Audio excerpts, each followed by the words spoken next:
anybody here say that in Waco, because that causes me some problems, because they always consider Chet to be their hometown guy, so even though he lived in McLean, Virginia. You know, it's interesting to follow what Tom said, because when Tom came into office, or when Tom joined Ronald Reagan when he came into office, it seemed like the problems were insurmountable. And I have to tell you the same thing. It feels that same way today. But I think what makes things different today is that you've seen America reawake again. And America said, we're not going to stand for this anymore. We're not going to let America lose its exceptionalism. And so, because of people like you in this room, and almost, it seemed like 90% of you worked on my campaign one way or another, and it's because of people like you that we can get this country back, that we can reawaken, and we can restore America's promise and prosperity and security for future generations. So thank you for what you do. Anyway.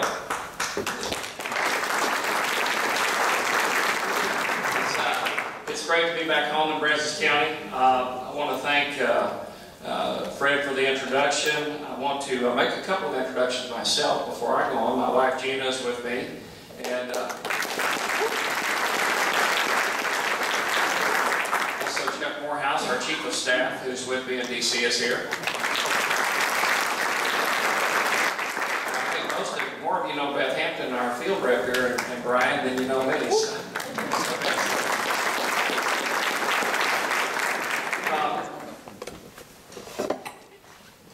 I also want to remind you that we're going to have our first set of town hall meetings. As you recall, during the campaign, I said we'd have at least 3 series of town hall meetings, and we're going to have our first set of town hall meetings this week.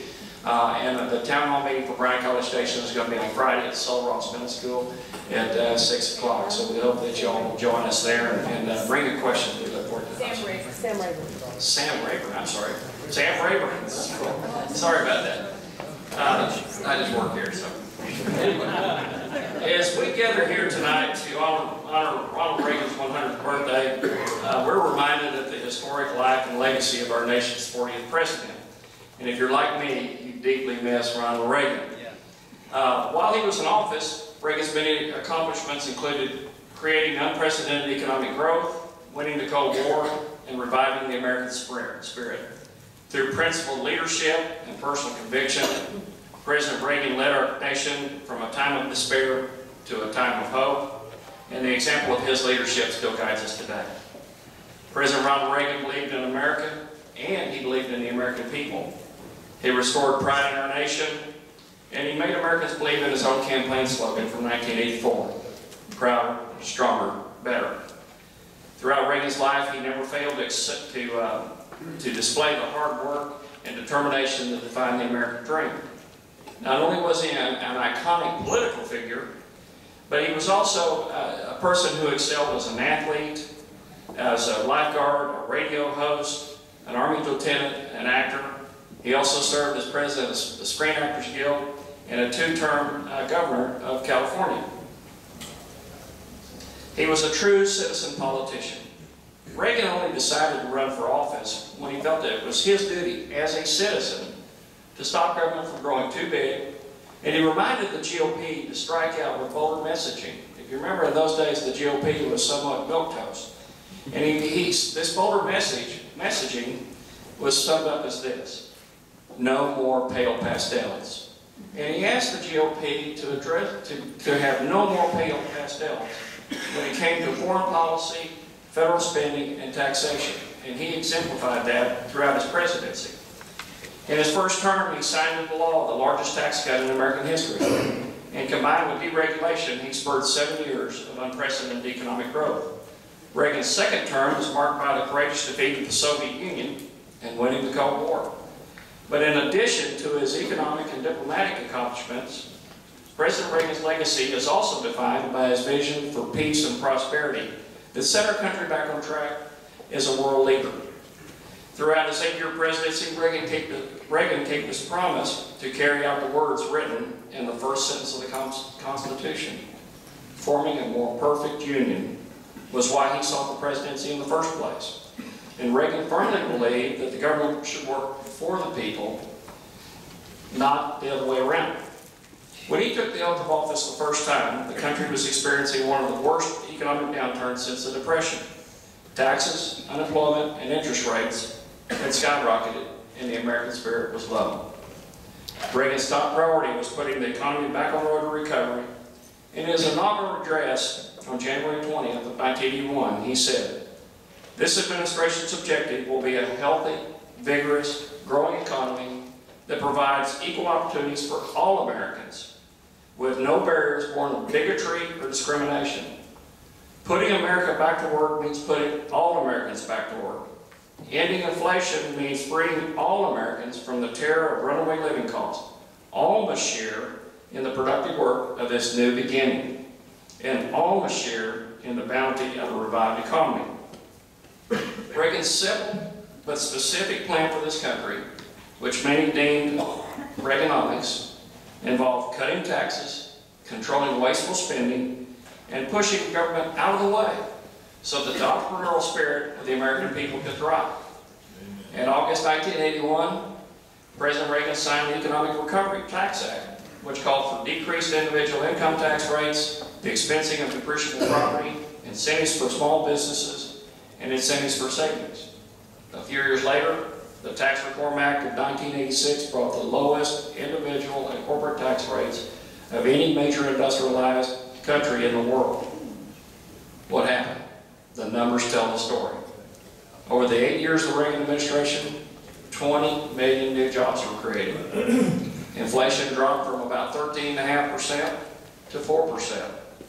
Unemployment fell from almost 8% to 5.5%. The net worth of middle-class families earning between $20,000 and $50,000 grew by 27% during his presidency. Real GDP grew by 26%, and the prime interest rate was slashed by more than half, from almost 22% to 10% during that time. In keeping with his campaign promises of tax cuts, job creation, and taming government spending, these were the key components of the Reagan recovery. And President Reagan did just what he said he would do. The success of Reagan's pro-market policies is apparent as what they brought to the American people. Millions of Americans had good jobs and were able to keep more of their hard-earned money, and families could reliably plan a budget and pay their bills.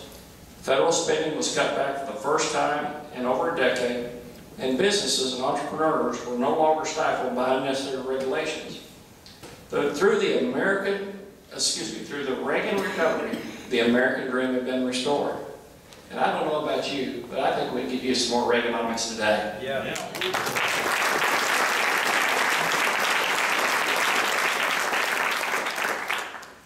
And like Reagan's vision for a new America, the Republican majority of the 112th Congress House of Representatives aims to restore a new governing agenda built on the priorities of our nation, the principles that we stand for, and America's founding values. This is our pledge to America.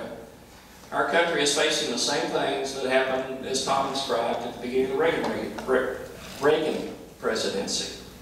Crushing debt, rising joblessness, a polarizing political environment. And although the challenges we face are enormous, the majority is already working tirelessly to repair our economy and reclaim our government for the people. And our pledge to America encompasses the process of listening to the American people and fielding their concerns and learning about their ideas for restoring the America, much like the legacy of President Reagan. The first and foremost priority of our plan is to facilitate private sector job growth, end economic uncertainty, and make America more competitive. President Reagan once said, "Government's view of the economy could be summed up in a few short phrases. If it moves, tax it.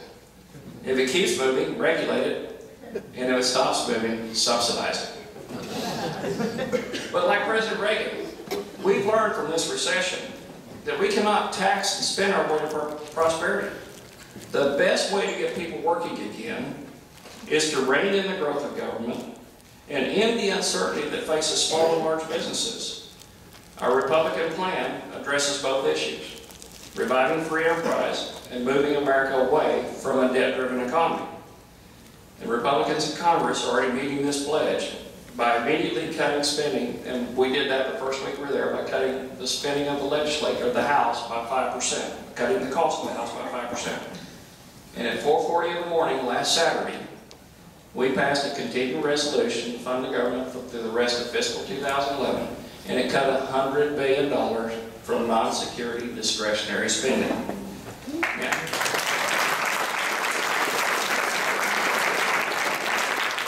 Now, you'll be pleased to know it was a little bit of an interesting process because Speaker Boehner did just what Republicans said they would do in the pledge. They made it an open process so that anybody, whether it was a Republican or Democrat, they had a good idea about how to cut spending, they could put an amendment in. And we had 600 amendments that had to be considered.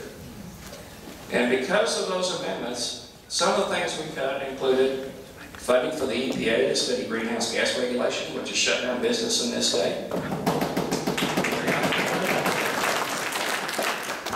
Planned Parenthood.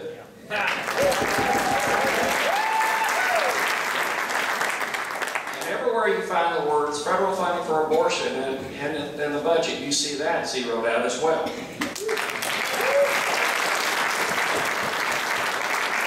And last but not least, National Public Radio.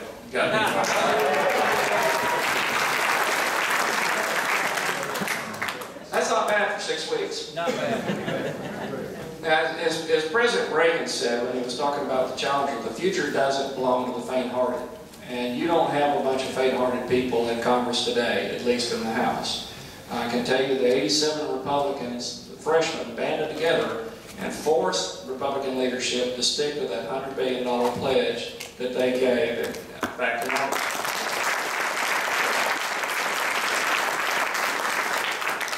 And through our pledge to America, Reagan Republicans are offering a plan to reform Congress and restore trust so that we can put power back where it belongs, in the hands of the people, the way that President Reagan did. And it's time to implement this new governing agenda that honors the Constitution, reflects the will of the people, so that we can restore America's promise and prosperity and security for our children and our grandchildren. And so that the legacy of Ronald Reagan doesn't fade with time. And before I close, I'd like to read you one of my favorite quotes from Ronald Reagan. You and I have a rendezvous with destiny. We'll preserve for our children this, the last best hope of man on earth, or we'll sentence them to take the last step into 1,000 years of darkness. This voting card that I use belongs to the people of Brazos County. Yes. You have my assurance, as long as I'm your congressman, that I will do all I can to keep us from taking that step into into 1,000 years of darkness, and that we will make this the last best hope of man on earth. You have my pledge on that.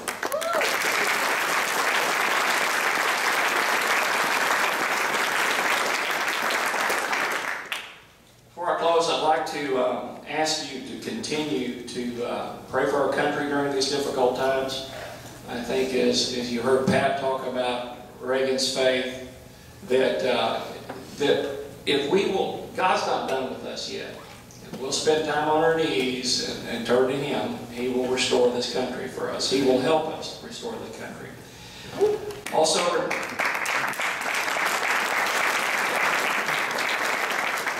remember to pray for our military men and women who protect it. And I'm going off script here a little bit, but one of the neatest things I've gotten to do in Congress so far is on the first Friday of each month, there is a march in the Pentagon where the wounded warriors are brought over from Walter Reed.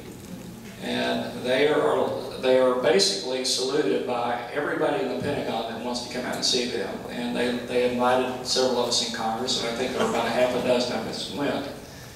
And whether they were missing arms or legs or had other severe injuries, it was really great to be able to see how strong their spirit was and how strongly they felt about this country. And so when I was shaking their hands or hugging them or encouraging them, it was pretty easy to smile, but when the last one left, I was crying like a baby. So please be sure and pray for these men and women as they protect us. God bless you. God bless America. Thank you very much.